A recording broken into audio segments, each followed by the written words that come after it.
Fala minha galerinha, tudo bem com vocês? Hoje a gente está aqui para dar continuidade às nossas aulas do casos de fatoração. Hoje com o nosso segundo caso, o caso de agrupamento. Eu costumo dizer que o agrupamento é um parente próximo do fator comum em evidência, que foi o caso da nossa aula passada. Por quê?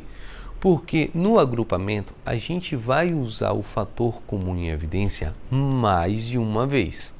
Ok? E no final, os termos ficarão agrupados entre parênteses, que serão os fatores, tá? Por isso vem fatoração. Tranquilo? Fique ligado, depois da vinheta a gente volta.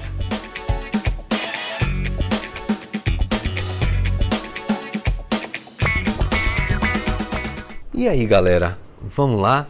Eu trouxe aqui dois casos de agrupamento para a gente resolver nessa aula.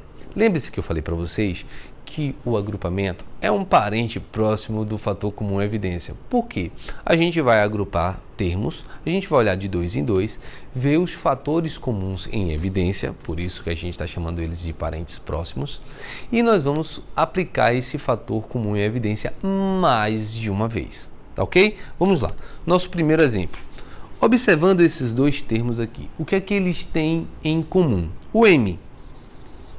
E se eu dividir mx dividido por m da x e my dividido por m da y?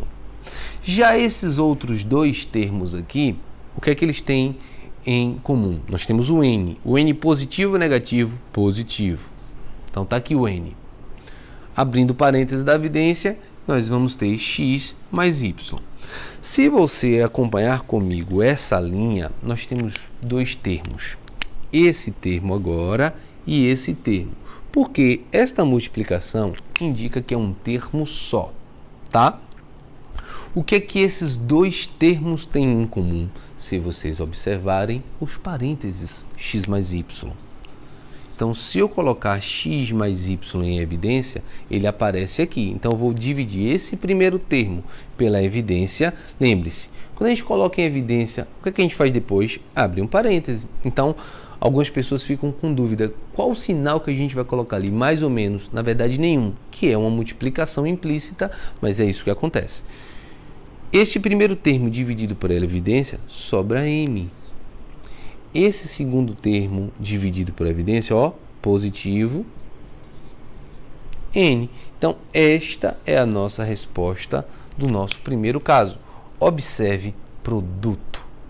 Este produto vai facilitar a nossa vida. Nós convertemos essa expressão algébrica em dois fatores, por isso que chamamos de fatoração.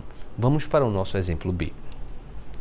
No exemplo B é um exemplo um pouquinho mais avançado, mas eu quero que você preste atenção. Nós temos esses dois aqui e nós temos esses dois aqui. Nesse primeiro par, nós temos x ao quadrado em evidência. E aí, fazendo a evidência, nós vamos ter x mais 1. No outro lado, eles não têm evidência. O que é que eu sugiro a vocês fazerem? Repetir e colocam um parêntese. Esse cara está multiplicado por quem? Aí você poderia dizer, por ninguém. Tem alguém que multiplica que não altera. O elemento neutro da multiplicação, 1. Ele poderia dizer que está multiplicado por 1? Sim. Nunca diga que é o zero anula, é o elemento nulo. Então, o que é que esses dois termos agora aqui, eles têm em comum? O x mais 1. Fique atento quanto a isso. Se nós temos x mais 1, dividindo esse primeiro termo pela evidência, sobra o x ao quadrado, e dividindo esse segundo termo pela evidência, sobra exatamente aquele mais 1.